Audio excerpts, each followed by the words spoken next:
Welcome to Optimal Insights, your weekly source for real-time rate data and expert capital markets commentary, brought to you by Optimal Blue.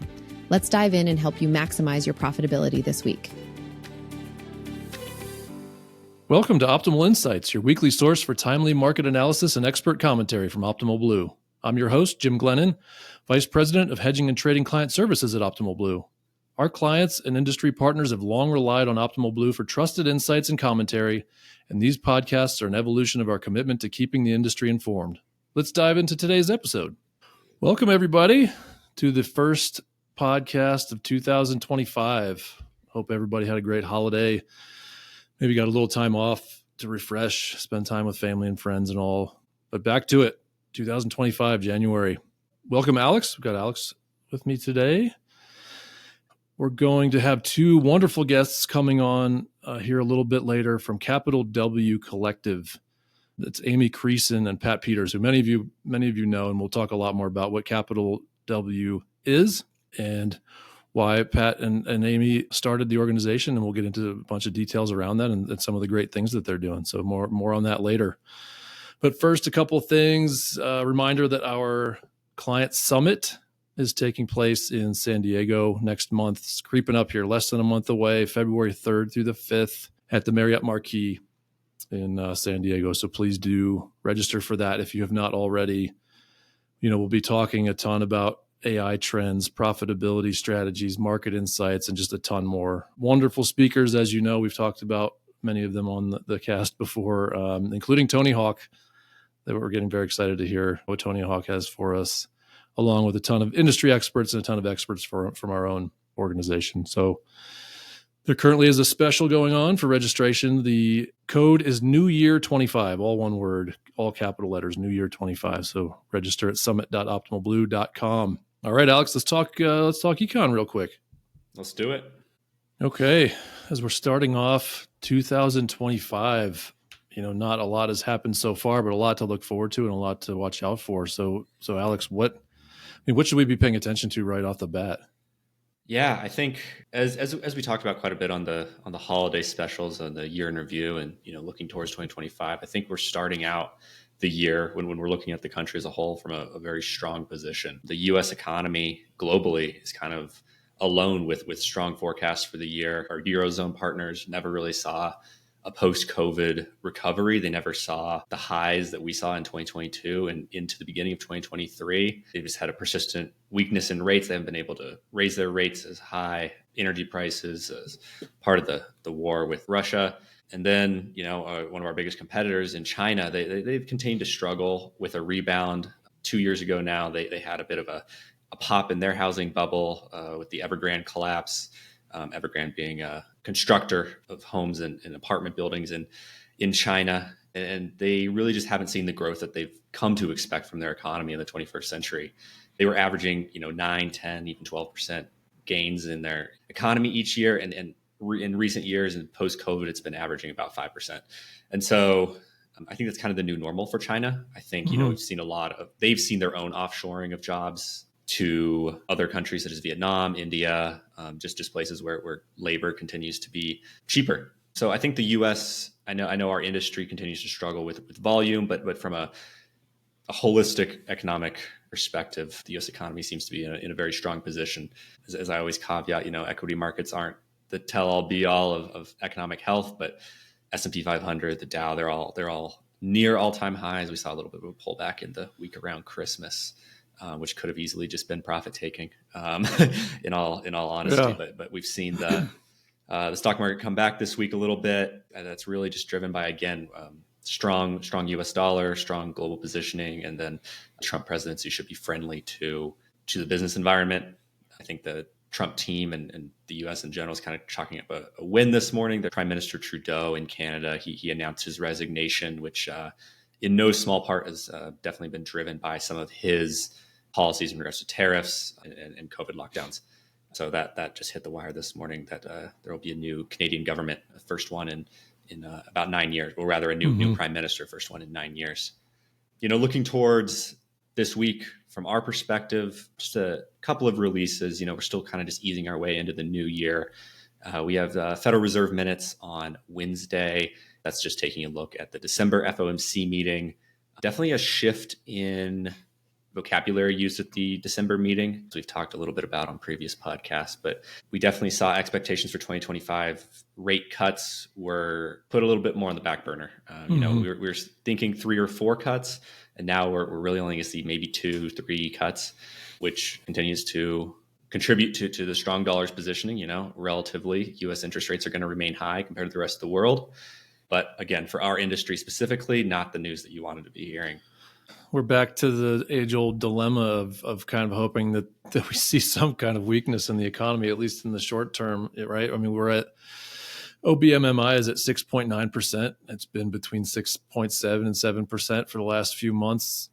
Forecasts are for rates to stay in the 6s throughout this year, even into next year. Volume around the holidays was anemic, but it kind of always is. But we're seeing still decent volume, but a lot of that is just purchase volume and these cash out refis we've been talking about, right? Just not a ton of activity elsewhere. And again, with the economy as strong as it is going into a year where we're going to have a very business friendly administration, most likely, I suppose we should expect more of that and follow what a lot of the forecasts are saying. Yeah, definitely. I would agree. I mean, don't fight the Fed, as many people are apt to remind you. Yeah, just kind of hunker down and get ready for an environment that should be pretty strong generally. But yeah, volumes will remain lower, I would expect, this year. Yeah, like you said, just continue to keep an eye on the health of the economy. I think it depends on who you ask. The headline numbers tell us that inflation has subsided to an acceptable rate. We've talked about that kind of ad nauseum on this podcast. So those that are believing those headline numbers that inflation has been contained, so to speak, want to focus on employment numbers. We've gotten some mixed readings out there from employment numbers, which we will get another reading this Friday on the 10th. 2 months ago, I think it was in the teens thousands, number of new positions in the economy. And then we saw a rebound to 200K something in December. And then we're expected to see 155,000 on this Friday's release. So definitely keep an eye on employment, but just keep everything in mind, just employment or inflation. Both should be on the front of your mind. Looking down the rest of this week, I think the biggest thing is to kind of expect a short day on Thursday, January 9th. That's National Remembrance Day for Jimmy Carter, who passed about 2 weeks ago now. That'll be a half day for the bond markets. So make sure you kind of communicate that inside your company and make sure you aren't caught out by that early close. Yep. Okay. So half day Thursday for bonds and then full day Friday, which is unemployment report. Correct. Which, as you said, yeah, keep a close eye on that. It feels like, the numbers have been lower, obviously, but still positive. But they've been consistently concentrated in certain areas where we know that jobs are lacking or that supply of workers is lacking, right? Hospitality, healthcare, construction, and then the balance is like government jobs, right? But there's still this almost ghost recession for jobs in the white collar industries. Yeah. I think more so than just healthcare, but I think business, white collar, like you said, white collar generally has really gotten hit kind of hard, sneakily in the last 12 months. A lot of these layoffs are like these mass layoffs that we saw in like 2022 with the tech companies that found themselves pretty bloated going into a higher interest rate environment. And I think that's going to trickle down beyond these companies that were quite bloated, just as companies see higher interest rates start to weigh on their balance sheets. And then one final thing I wanted to touch on today was just this reemerging conversation. And I know it seems to come up maybe like once a year, but it seems to have a little bit of steam right now. The possibility for the GSEs, Fannie, Freddie, to potentially be leaving government conservatorship, which they entered in the wake of the 2008 financial crisis. I think early last week we saw a headline, Bill Ackman, hedge fund guy, saying that he was expecting the GSEs to exit conservatorship. And then later in the week, we saw some additional headlines. The transition team was actually, looking at this with a bit of a discerning eye. Mm-hmm. On this news, Fannie Mae's stock is trading at its highest since the financial crisis, actually. It's traded in a very low sub $5 range per share since 2008. But, it's up 64% this month on the possibility of that release. As with anything, those that are kind of opposed to larger government will tell you once the government has their hands on something, they're not likely to let it go without a fight. That being said, Fannie and Freddie are in under conservatorship under the Treasury Department, and the Treasury Department is a department of the executive. So technically speaking, if they really wanted to get it done, they could bypass Congress. I think it would take a lot of political will and a lot of political capital. They do have a path that bypasses Congress. Right. So speculative at this point, but just given what the administration has said in the past and evidently what they're mobilizing on right now, potentially we see Fannie and Freddie go private again, which would be kind of bonkers and say, crazy to think about. And a lot of what's happened that's unified some of the things that they're doing. It'll be interesting to see how that plays out, right? We've got a uniform MBS, for instance, that they both share. And there's, a lot of the governance from the FHFA has been a huge impact on the industry through them, as agents since the great financial crisis. So it'll be interesting to see how that plays out.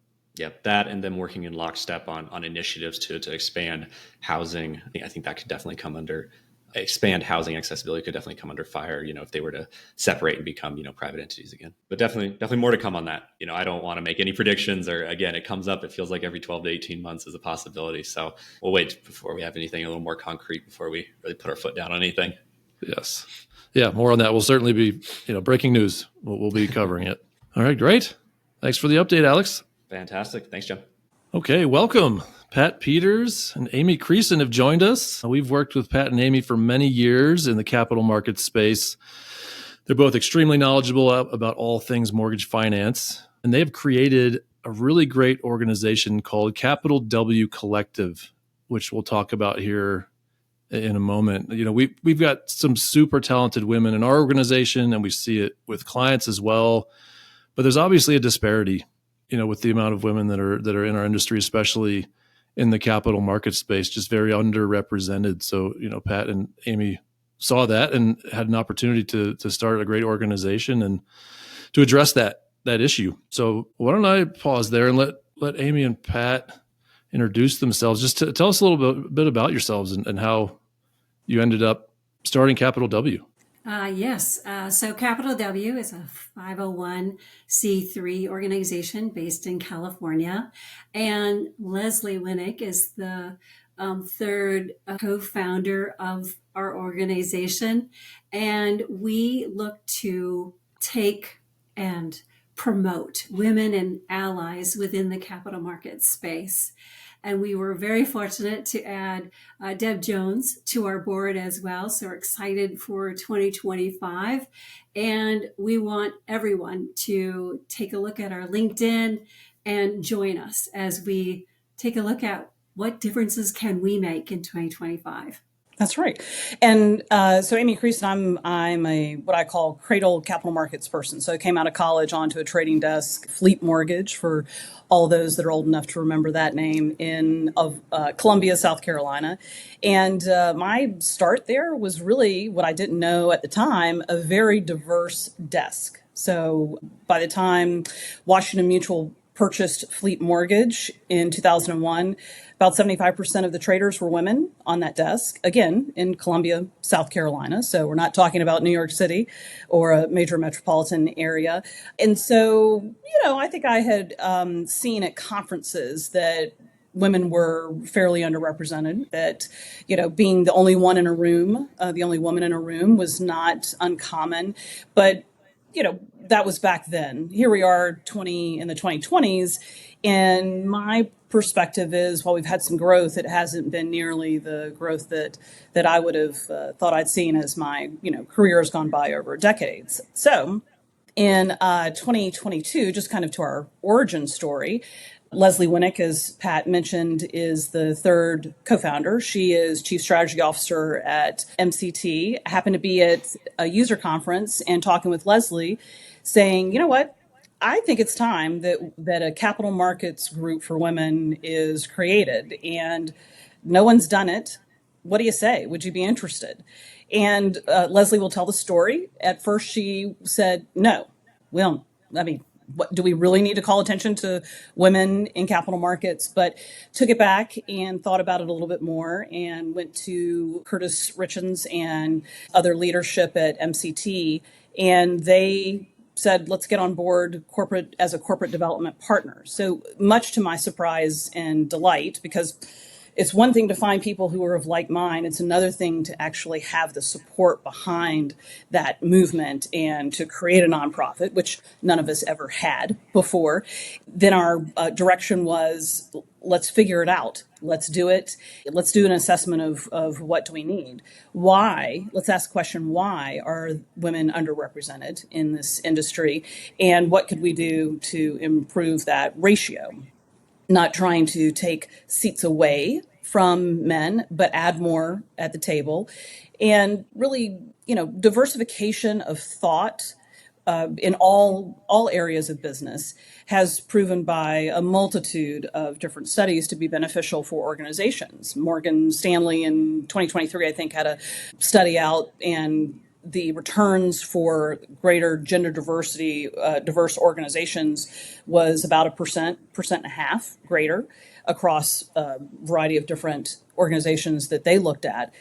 Makes sense if you have everybody of the same mind, especially if they are very into taking on risk. Then you might end up with an organization that embraces risk, but perhaps without the guardrails necessary. Mm-hmm. And conversely, right, if you're risk adverse, then perhaps you're not pursuing opportunities that you could. So having diversity of mindset is very important, and our backgrounds influence that mindset. So 2022, we said, yes, we're going to do this. And post-COVID, a nonprofit organization goes through a lot more scrutiny than before. So we were very pleased to have pro bono work from a couple of wonderful Shepherd Mullen women who helped us stand up the organization, and working with CPAs and all the things that we had to do to get ourselves organized and moving forward, but also developing marketing, developing programming, finding resources, because, again, starting from the beginning, we self-funded, we self-seeded as the co-founders, but we've had some wonderful other corporate sponsors come on, and we'll have some big names to announce very soon. Our purpose here is, the mission is to create a more diverse and dynamic mortgage capital markets, one woman and ally at a time. And allies, as Pat had mentioned, are very, very important to us. At the minimum, it's a numbers game. If we see more men in this space, well, we've got to have them help us bring and entice more women into this area. And our tagline is educate, elevate, and empower. Educate being the very first tenet, and educate means from the very beginning. So having women who are still in college, but looking at careers in finance, specifically mortgage finance, is one that's not always taught a whole lot in college. I didn't know anything graduating from a business program about mortgages. I kind of thought somebody, you go to the bank and voila, you get a mortgage. But if only it were that simple, right? So I think there's the awareness component and the education component at the very front end of a pipeline to encourage more women to join in the mortgage space, but in particular capital markets. We as an industry know we have an aging problem that we have to solve, and in very specific segments that is a even greater disparity. But the opportunity to provide education and do it for free, we believe, is a way to help reduce a barrier. So going to college is expensive. Finding specific courses related to mortgage banking is expensive.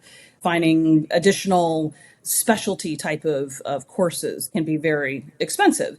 And while we certainly support all of those efforts, making folks aware of what the potential opportunities are, that I think is where we can help out on a gratis basis, so that it's low cost. You don't have to commit yourself tremendously, to continuing, but whether you're on the front line or maybe you're in servicing or ops, you're a better employee if you understand the capital markets function, its relationship to pretty much everything in mortgage banking. And then the ability to train others, perhaps, and share that knowledge is very beneficial to organizations. So that's our main goal is education programming, and we'll have some things coming up. Optimal Blue has fantastic education. We were talking about this earlier. I have enjoyed so many of your webinars, the 101s and the 201s versions of pricing and hedging and MSR valuation, and would always ask people to come and check out your website and look at that. Folks who are a little bit earlier in their careers or perhaps not in the space, we'd like to help those folks out with some of the basics. And so we will be, Deb Jones and I will be presenting a pricing webinar where it's our fundamentals. So fun is all capitalized because we're going to have some fun. Yeah. So two gals, reflecting on what does it mean. We're both CMBs and have been involved with folks who are going through the School of Mortgage Banking and trying to understand capital markets. Maybe they're loan originators, maybe they're in compliance.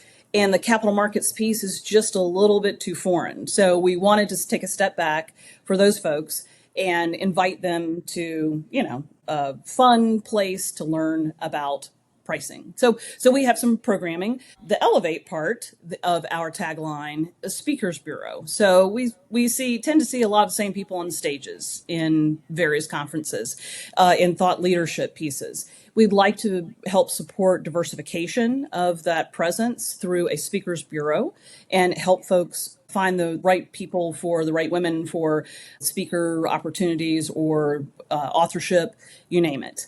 And then the last part is empower. That means a lot of different things to a lot of different people, but it's giving back, it's supporting, it's providing networking, it's all of those things to bring greater exposure to women within the capital market space, the mortgage industry. Wow, that's great. That's a lot of really good information. So we're talking about really anyone who may even think they could be interested in mortgage capital markets, right? Whether they're, sounds like you're focusing on people who are just coming out of school potentially, but it could be anybody really. It's maybe who's looking for a change or looking to explore something new. Yeah, anybody, curious minds. And in focusing on younger women or focusing on people coming out of school, I think is very important. The MBA has their impact organization, but that's more general. We'd like to focus specifically in the capital market space and help people understand that you can have a lovely career and not have to be, a bond trader on the street in New York City. You can do it from, you name it, Denver, right? Yes, yeah, Denver, DC, and San Francisco now. So we That's have right. a lot of different desks, and yeah, I think we've always kind of understood that mortgage capital markets is a super, I don't know, a relatively small niche, even in the mortgage industry, but I find it super interesting, obviously, and we pretty much all do. So I think it's great that y'all are getting out there and educating more and trying to address the masses, especially young women who might be interested in this industry. I think that's just great. So how does one join and support CapitalW? How do we get started? It's as simple as looking for us on LinkedIn on CapitalW, all one word, collective. You can even send us a LinkedIn message. You can also look for us on YouTube, website. We can interact any way that you are available. And it is for everyone, anyone, any career stage. We really have no barriers whatsoever. Any gender, any ally that's interested in and wants to learn more about how the capital markets industry supports the overall mortgage finance community. We are very excited and can't wait for you to join us. That's great. So, other than, gaining some more education on this subject, because it is fairly niche-y, and as you said, Amy, they don't teach this in college, right? Mortgage capital markets. If you can gain those things, what are some other barriers to entry for women in mortgage capital markets? All right, Joe, I'm gonna ask you that question first, and then I'll give you my answer. You're asking me? I'm asking you. Yeah, what do you think? Why? Let's talk about this question of why. Why is there underrepresentation? Yeah, that's really what we're all trying to figure out, right? I will say that we see less women in interviews, in resumes, right? And how a woman doesn't end up on our, applying for jobs with us as much as men. I honestly don't know. It's certainly not due to any kind of efforts on our side to the contrary, Right. Well, and Jim, that's an answer that I've gotten when I've asked other men. I was talking with someone who is at one of the boutique broker dealers, and I asked that very question about, why do you think? And his answer, I think he's 27 or something like that, exactly that. We don't get many resumes of women for these positions, which now begets the question, why? Why? Mm-hmm. Why? And so I'll tell you Amy's hypothesis. I do think that the STEM subjects have continued, unfortunately, to not attract, draw, or welcome, whatever verb it is. And causation, I don't know.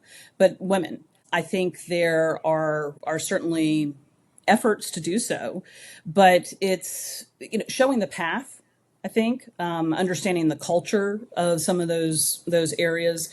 There are a lot of really, really smart girls as you look at development. So I have two girls and one boy, and they're all either in college or out. My oldest daughter, definitely a math person. Middle daughter, art, absolute art design. And my son, he's a second year engineering student at Virginia Tech. With my oldest daughter, who graduated from UVA School of Commerce, even in that program, it was largely men, which is very interesting. I thought it was more balanced. My youngest son, engineering, handful of women in his basic engineering classes. So something is still in that pipeline, coming out of school, not attracting women as much into these STEM areas. And I don't know how to solve that myself, but I would encourage any of our viewers here that are parents of girls, young women, that you talk to them about, what about a STEM kind of career? And, do you like it? Has someone said it's not cool to be a nerd? I don't know if I was a nerd per se, but I like to think that I'm really cool, but my adult kids tell me I'm not. But I think that could be a stigma that needs to be overcome. And so I don't know how to solve that except through awareness of, look at this fantastic career that you can have. And that's going to be received only at a certain, right point as probably a young adult. Backing it up, how do you encourage folks to be really interested in math? I don't know how to do that, but I think so the awareness coupled with the education probably is the first barrier to entry. I think the second thing is, once we're in our careers, we really kind of have closed or limited networks. And by that, I mean, if you take a look through your LinkedIn contacts, I've looked at, kind of done this experiment on my 2,500 contacts, and the majority are men. So in my network, the inertia is mostly men. My bosses have been men my entire career, and the majority of folks that I've worked with are men. So am I kind of closing that bubble as a consequence? If so, how do we break it back open? And I think that is the next piece. And then, we were talking about the social biases, perhaps in the STEM place, but it also, and there's plenty of studies, bleeds into financial services disproportionately for women. And so I think, Empower. So we look at some of the other organizations around the mortgage industry. Empower, I think, serves a lot of women in a lot of ways. We're going to be focused again back on the capital market space, and very specifically exposure to networks within the capital market space, both women and allies. So it requires, like I said earlier, it's a math problem that we're all going to have to work on. But you were mentioning the application issue. How many female applicants do you have? Why is it disproportionate?